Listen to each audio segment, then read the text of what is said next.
Você sabe qual é a diferença de patrocínio e doação?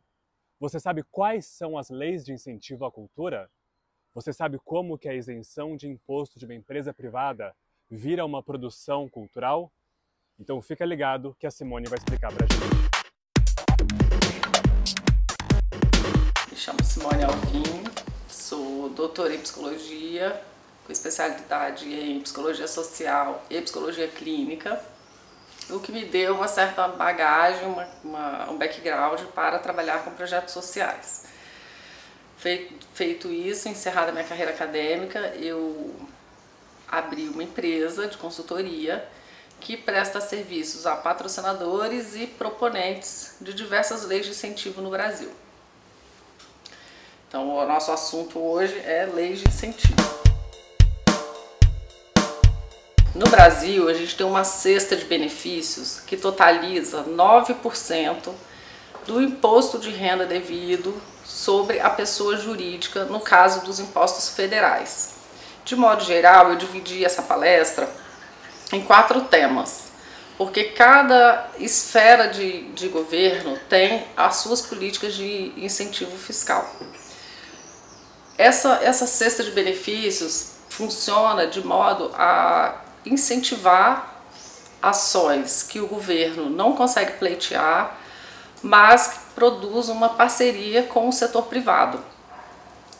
No caso das leis federais, todo patrocinador que tribute sobre o lucro real pode escolher um projeto aprovado a partir de cada secretaria que cuida desses temas, para ter o investimento do imposto devido, do imposto de renda de pessoa jurídica devido. Então hoje a gente vai falar sobre cultura, esporte, assistência social e saúde. No caso da cultura, nós temos leis de incentivo nas 3 esferas, federal, estadual e municipal. Na esfera federal, o nome da lei é Lei de Incentivo à Cultura, a antiga Lei Rouanet. Ela tributa sobre o lucro, sobre o imposto de renda daquelas pessoas jurídicas que tributem sobre o lucro real, podendo investir em 2 tipos de modalidade, patrocínio e doação.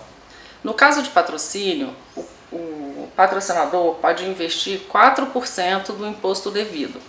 Essa é a única lei que a gente vai ter uma concorrência, porque a gente tem a Lei de Incentivo à Cultura, a antiga Lei Rouanet, e a Lei do Audiovisual. No caso dessas duas, o patrocinador tem realmente que escolher qual benefício, qual mecanismo de incentivo ele vai usar, sendo que ele pode usar as duas, mas não pode ultrapassar 4% do imposto devido. No caso do audiovisual, 100% desse valor investido tem isenção fiscal. No caso da Lei Rouanet, a gente tem 2 modalidades. O artigo 18, que são alguns produtos que tributam sobre o lucro, que tem 100% de isenção, exposição, filme, livro, ações de música erudita ou instrumental, enfim, tem uma lista de produtos que podem ter essa isenção de 100%. A outra modalidade é o artigo 26, que enquadra outros tipos de projetos que não tem 100% de isenção, mas tem uma margem que varia aí entre 60% e 70% de acordo com a modalidade do projeto e o imposto que o patrocinador paga, recolhe todo ano. No caso dessa lei, a operação financeira é muito simples. É um depósito numa conta bloqueada pelo governo, que também é administrada pelo governo. A partir de 20% do valor aprovado tendo sido captado, o proponente já pode pedir autorização de transferência dessa conta bloqueio, onde só o governo trabalha, mexe, administra, para a conta movimento, que aí sim é a conta que o proponente vai usar para executar o projeto. No caso da lei estadual, a isenção de imposto se dá sobre o ICMS, que é o Imposto de Circulação de Mercadoria e Serviço. Nessa modalidade, cada proponente tem direito de investir até 3%, baseado em umas contas que a Secretaria de Finanças vai fazer, e com a modalidade, com o tipo de produto, com outros benefícios fiscais que esse patrocinador tenha, e vai definir qual é o valor que aquele patrocinador pode usar ao longo do ano. A operação financeira da lei estadual é um pouco mais burocrática, varia de estado para estado, mas de modo geral ela tem uma emissão mensal de boletos que vai incidir sobre o imposto mensal. Então essa conta é feita baseada no histórico de um ano antes, os últimos 3 meses de comercialização, e a própria secretaria já vai definir qual é o valor disponível para cada mês para aquele patrocinador. No caso das leis municipais, o benefício vai incidir sobre o imposto de ISS e IPTU. Cada patrocinador pode investir ali 20% do imposto devido no ano, a partir de algumas modalidades. Como esse benefício é municipal, essas especificidades de cada cidade vai se basear no edital de cada lei. Então, de modo geral, o que acontece hoje é que esses 20% é geral para todo o município, mas a isenção varia de edital para edital. No caso da cidade de São Paulo, onde a gente se encontra, a isenção está condicionada à região da cidade onde vai ser realizado, onde vai ser executado o projeto. Quem são os beneficiários? Então, quanto mais periférica for a região e quanto maior o número de beneficiários de população mais vulnerável, maior é a isenção do imposto sobre aquele projeto. Na cidade de São Paulo a gente tem um mapeamento disponível na Secretaria Municipal de Cultura, nas páginas onde orientam a inscrição do projeto para obter esse benefício. Tem um mapeamento da cidade de acordo com essa isenção fiscal. Então, isso é uma conta que o proponente consegue fazer na hora que ele inscreve o projeto. No caso das leis de cultura, todo e qualquer cidadão pode ser proponente. Então, a gente está falando de pessoa física e de pessoa jurídica. As pessoas jurídicas têm uma limitação de orçamento maior do que a pessoa física e costuma ter algumas exigências relacionadas aos tipos de atividades que aquela pessoa jurídica desenvolve. Uma exigência comum é que seja, então, um proponente com quinais, com atividades econômicas no seu CNPJ que se relacionem com produtos culturais, e principalmente na lei federal tem que ter aquele produto que ele está se propondo a realizar o projeto. E outra coisa importante da lei federal é que a pessoa jurídica pode doar 4% do seu imposto de renda para projetos onde se trata de patrocínio. Qual é a diferença do patrocínio para doação? O patrocínio tem a logomarca da empresa vinculada ao projeto e veiculada no material de divulgação. CDF não tem nada a ver, baby, há um mundo lá fora. Rock é o caminho, rock é viver, e é nessa escola que eu vou crescer. No caso da doação, não pode haver a divulgação da logomarca. A porcentagem do imposto é maior, é 6%, mas não pode haver a publicidade da marca do patrocinador.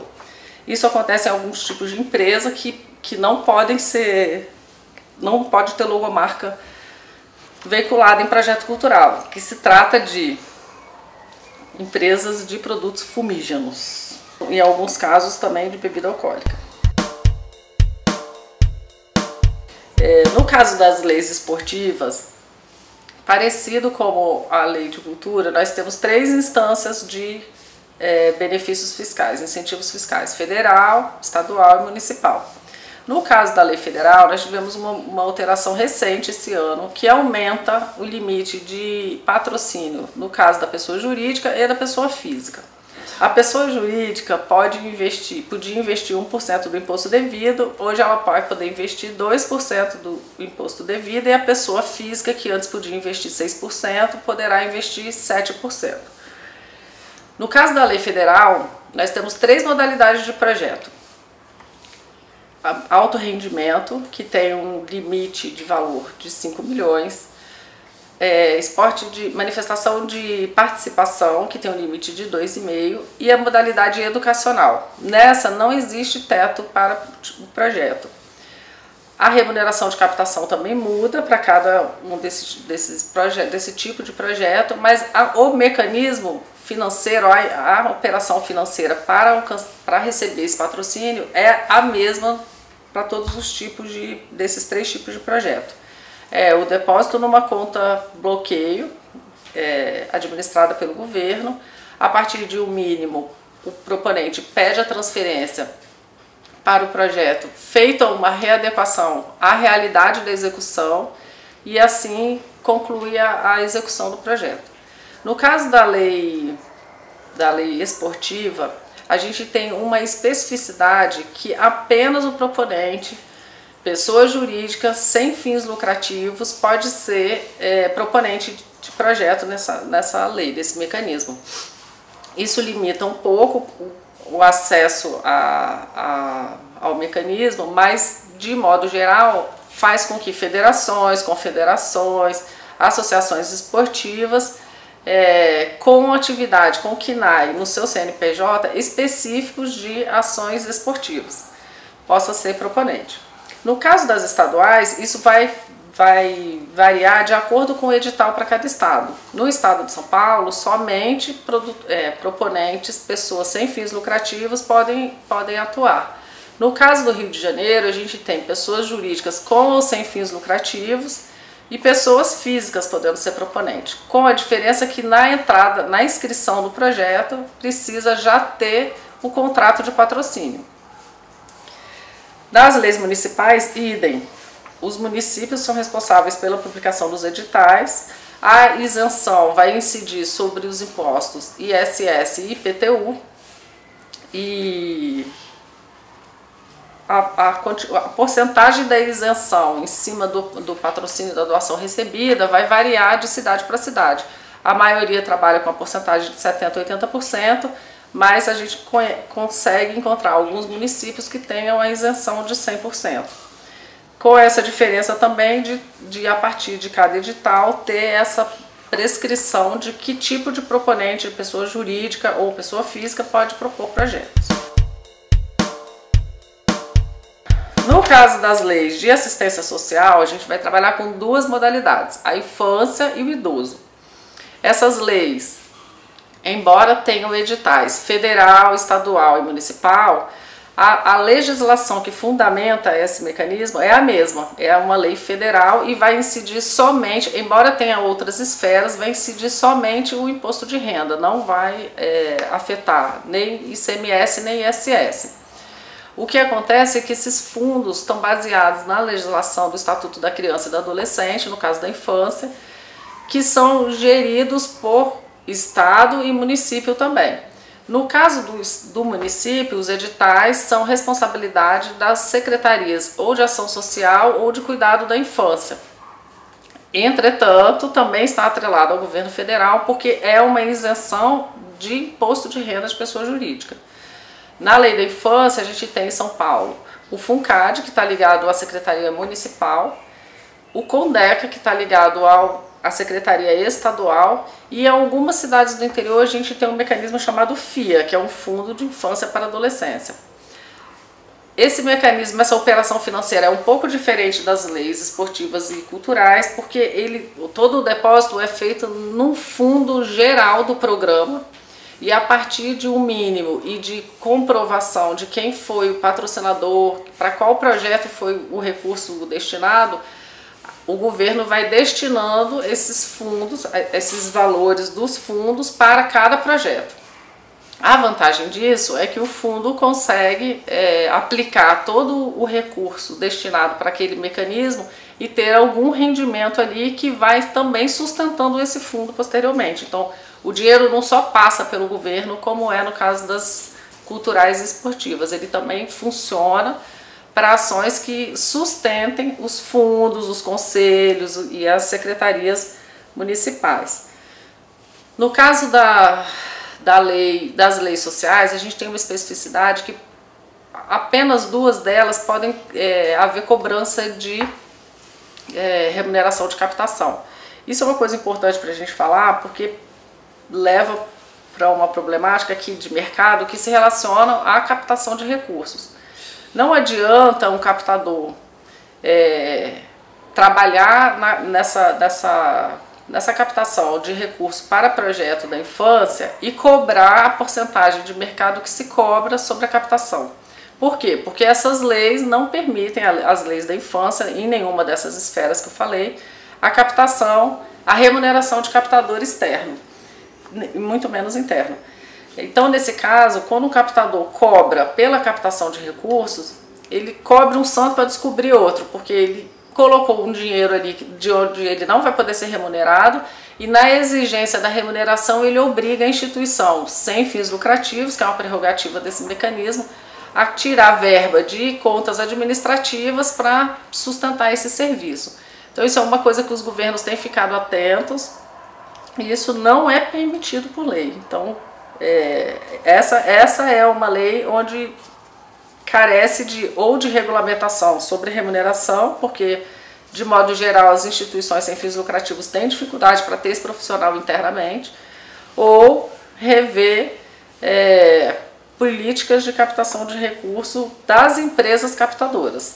Ainda dentro do tema assistência social, a gente tem a Lei do Idoso, que também está baseada no Estatuto do Idoso, e também funciona nessa modalidade de fundos. Então a operação financeira é parecida, o patrocinador vai fazer um depósito no fundo do idoso, e o governo, a partir dos critérios dos seus editais, vai transferir esse dinheiro para a conta do projeto. Agora, o que cabe nessas ações, nesses mecanismos? No caso da infância, são ações educativas, socioeducativas e culturais. De modo geral, são ações que fundamentam atividades no contraturno das crianças, principalmente crianças da rede pública. São projetos gratuitos, que não pode haver cobrança de ingresso, nem cobrança de nenhum tipo, e são ações que vão fundamentar a educação das crianças, educação em situação de vulnerabilidade social. No caso do idoso, também são ações culturais, ações de cuidado e assistência social para idosos em situação de violência ou abandono, ou que estejam institucionalizados, as casas de repouso, asilos, enfim. No caso da lei da infância, o proponente também precisa ser uma instituição sem fins lucrativos, com essas atividades previstas nos seus CNAES, de assistência social, educativo e cultural. No caso do idoso, são instituições sem fins lucrativos, com ações de assistência social, saúde e cultura. Bom, os editais também são atrelados às esferas, então isso também muda de estado para estado, embora estejam fundamentados todos na mesma lei federal. Por fim, a gente vai falar do último tema. Trata-se dos projetos de saúde que estão vinculados ao Ministério da Saúde, dividido em duas modalidades.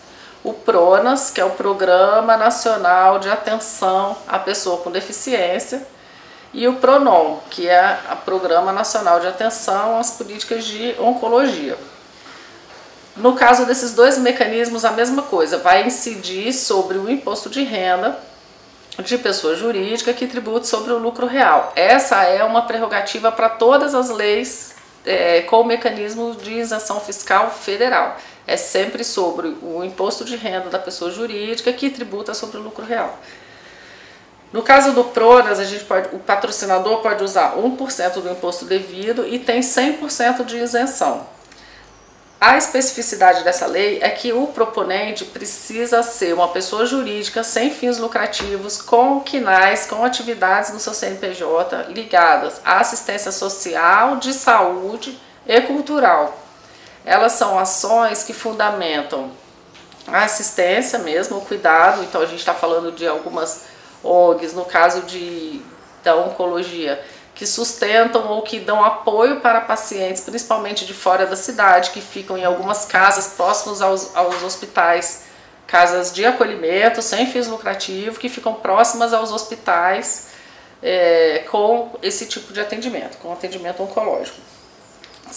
Ou fomento e formação de profissionais que atuem nessas áreas, de diversas áreas, não só da saúde, mas que estão dentro desses serviços, ou ações culturais que fomente diversão, cultura, e nesses momentos, ou dentro dessas casas de repouso, casas de acolhida, ou nos hospitais onde já o paciente está fazendo tratamento.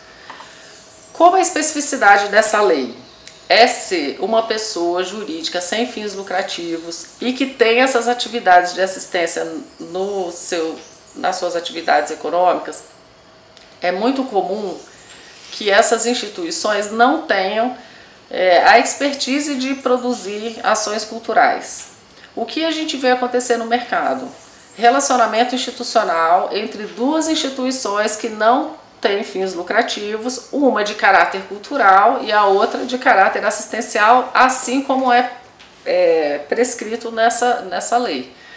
Quando essas instituições se juntam nesse relacionamento institucional, a instituição sem fins lucrativos que tem a expertise cultural consegue realizar dentro dessas outras que não tem, que normalmente não tem, essas ações que vão, no fim, estar destinadas aos pacientes. Então, para citar um exemplo, no estado de São Paulo, a gente tem esse relacionamento institucional entre o Museu do Futebol e o Hospital das Clínicas, que geograficamente está na mesma região da cidade, muito próximo, inclusive. Então, o Museu do Futebol vai para dentro do hospital produzir oficina de leitura, biblioteca andante, ações que vão produzir ali cultura, produção de outras conexões dentro do hospital, que de modo geral podem facilitar o dia a dia daquele paciente, podem amenizar o dia a dia daquele paciente de sofrimento com câncer. No caso do PRONAS, o Programa Nacional de Atenção à Pessoa com Deficiência, o mecanismo muito parecido com o PRONON, trata-se de a isenção fiscal de 1% do imposto devido da pessoa jurídica que tribute sobre o lucro real. Esse programa vai incentivar, vai estimular projetos que estejam voltados especificamente a essa população, e por causa disso o proponente também tem que ser uma pessoa jurídica sem fins lucrativos, com atividades de saúde, atendimento, assistência social à pessoa portadora com deficiência, pesquisas nessa área e formação de profissional de todas as áreas que atuem especificamente na pessoa com deficiência. No caso dessa lei, a gente tem várias instituições que se utilizam principalmente para a construção da estrutura física, né? A estrutura física, equipamentos, medicamentos, prótese, coisas que o serviço possa auxiliar principalmente a pessoa em vulnerabilidade social, e formação de profissional e estimulação de pesquisas que prevejam, inclusive, diagnóstico recente, prognósticos que possam retomar movimento, porque no caso da pessoa com deficiência a gente está falando de pessoas que já nascem assim ou pessoas que se acidentam ao longo da vida e que têm alguma expectativa de recuperação desse movimento. Importante a gente dizer que a cesta no Brasil hoje, a cesta de benefícios fiscais no Brasil hoje é composta por essas 6 leis. Ela dá um total de 10% do imposto devido, sendo que essas leis não concorrem entre si, com exceção das leis culturais, que são a Lei Rouanet e a Lei do Audiovisual. Cada patrocinador pode se utilizar desses 2 mecanismos, desde que que a soma dos patrocínios não ultrapasse 4% para a pessoa jurídica e 6% para a pessoa física. Caso o patrocinador use a lei do audiovisual, ele pode ainda usar a Lei Rouanet, tomando esse cuidado de que não ultrapasse esse valor e que ele escolha a modalidade na Lei Rouanet entre doação e patrocínio. No caso da doação, ele poderá usar 6%. Bom, gente, o assunto é complicado, são muitas informações, as informações são detalhadas. Todas as secretarias disponibilizam essas informações de modo que o acesso a essa informação seja universal no Brasil, e que toda e qualquer pessoa do país seja capaz de propor projetos. Eu agradeço a vocês pela atenção. Qualquer dúvida ou contribuição que vocês possam dar sobre esse tema, fiquem à vontade, pronunciem-se nos comentários. E aí, gostaram? Se vocês quiserem saber mais sobre o nosso ciclo de palestras Arte e Educação, se inscrevam aqui no nosso canal e deixe aqui embaixo o seu comentário ou a sua pergunta. Obrigado! Um projeto realizado pela Polo Cultural Educação e Arte, produção Instituto Artium de Cultura, apoio Alelo.